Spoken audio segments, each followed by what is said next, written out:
Kutipan babat Tanah Jawi tentang berdirinya Keraton Kartosuro. Episode kelima. Sinuwun ing Ngaloga bertemu Raja Amangkurat di medan perang. Di garis depan Arya Mandalika mengamuk menerjang pasukan mancanegara. Pasukan pesisir menghujani pasukan Mandalika dengan tembakan senapan.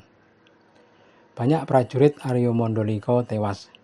3 punggawa Kartosuro, Mangkuyuda, Natayuda, dan Arya Sindurjo mengepung Arya Mandalika.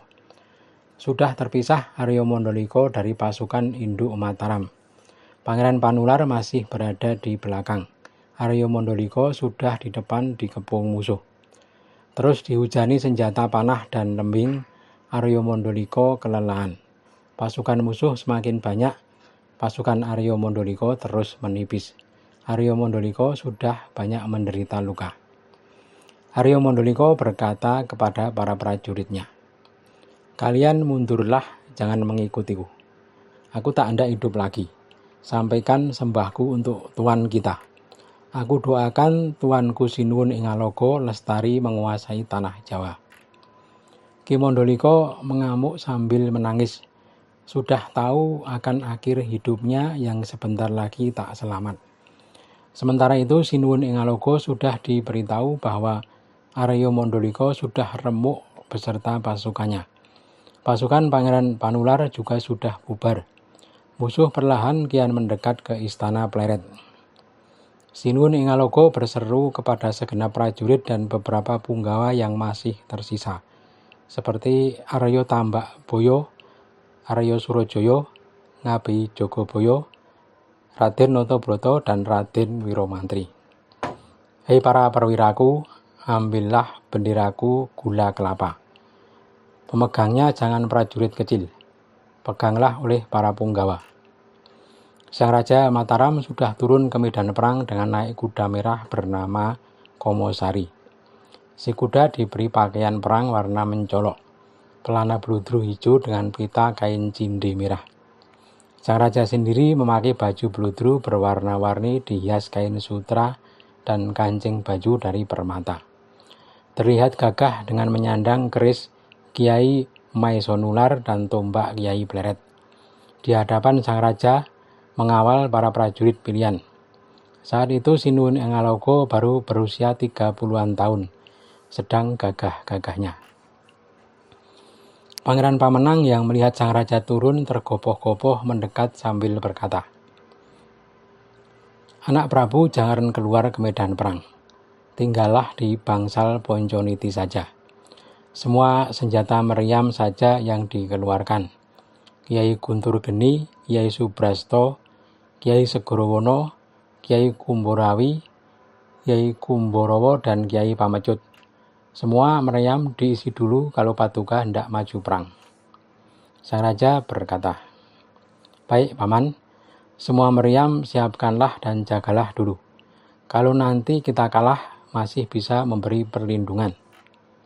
Pangeran Pamenang segera membawa prajurit Sorogeni menyiapkan meriam dan menjaganya dalam keadaan siap ditembakkan. Sinuwun ing Ngaloga sudah sampai di medan perang dan menata barisan. Pasukan Kartosuro melihat musuh datang bersama raja mereka. Seketika mundur memberi jalan sesuai perintah sang Raja Amangkurat. Arya Mandalika sudah tewas dan dipenggal kepalanya. Prabu Amangkurat sangat suka melihat kepala Arya Mandalika yang dibawa pasukan Kartosuro. Inilah orang yang mengompori sang adik untuk melawan. Sang raja menyuruh memajang kepala Arya Mandalika di tengah barisan.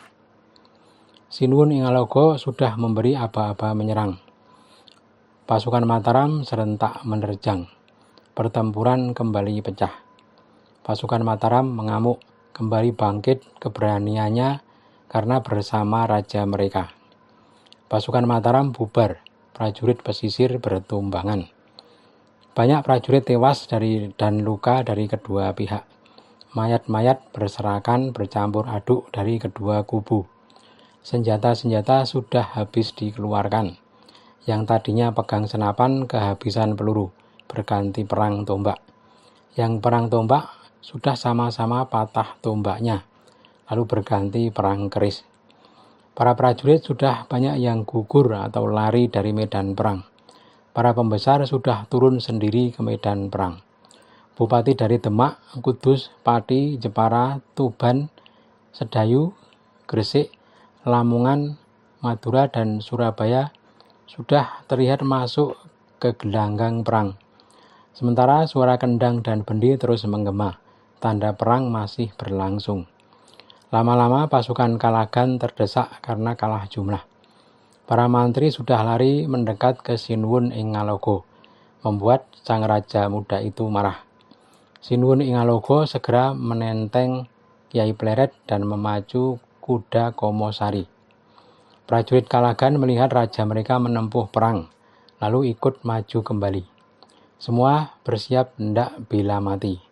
Aryo Tambakboyo, Aryo Surojoyo, Aryo Wiromantri, Aryo Notobroto, Ngabehi Jogoboyo, Demang Kaleng, Ngabehi Bocor, dan Demang Mataun bersamaan menerjang seperti singa lapar. Pangeran Panular berada di belakang Sang Raja Mataram bersama pasukan pengawal. Pasukan Kalagan menerjang seperti banteng terluka. Prajurit Bagelen bersamaan maju dengan tombak, menyodok menerjang musuh. Pasukan Kartosuro gentar dan berlarian. Banyak prajurit mancanegara dan pesisir yang tewas. Para bupatinya pun berlarian. Ki Adipati Urawan yang melihat para bupati ikut lari seketika marah. Bergegas Ki Urawan maju menghadang musuh yang mendekat ke arah sang raja. Sang Raja Amangkurat berseru kepada Patih Nerangkusuma.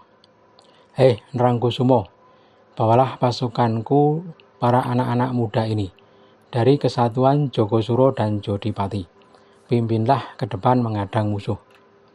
Ki Patih Nerangkusumo segera melaksanakan perintah sang raja, membawa pasukan pengawal raja ke depan. Pasukan Kalagan masih terus mengamuk. Mereka semakin bersemangat karena raja mereka menyertai di belakang mereka sambil memegang tombak. Sang raja bersikeras takkan mundur walau sejengkal. Pasukan Kalagan terus mengamuk tak peduli bersimbah darah. Pasukan Jogosuro dan Jodipati pimpinan Patih Nerangkusumo diterjang dengan berani. Banyak dari mereka tewas. Pasukan pilihan itu pun merasa gentar dan berlarian. Adipati Urawan melihat Sinuwun ing Ngalogo memimpin pasukan musuh dengan membawa tombak Kyai Pleret. Ki Adipati Urawan segera melapor kepada Sang Raja Amangkurat. Adik Paduka terlihat di medan perang memimpin prajurit musuh. Itulah sebabnya mereka mengamuk tanpa rasa takut. Sekarang masih memimpin di belakang dengan membawa tombak Kyai Pleret. Segeralah Paduka melepas pakaian kumpeni yang Paduka kenakan, dan gantilah pakaian Jawa, agar adik Paduka melihat dan bisa mengenali Paduka. Sang Raja menuruti permintaan Adipati Urawan. Sang Raja segera melepas sepatu, mencopot topi, pedang dan baju pun dibuang, lalu berganti pakaian Jawa. Sang Raja berkata, "Hei para punggawa semua, jangan ada yang berada di depanku, agar Dinda Puger dapat melihatku."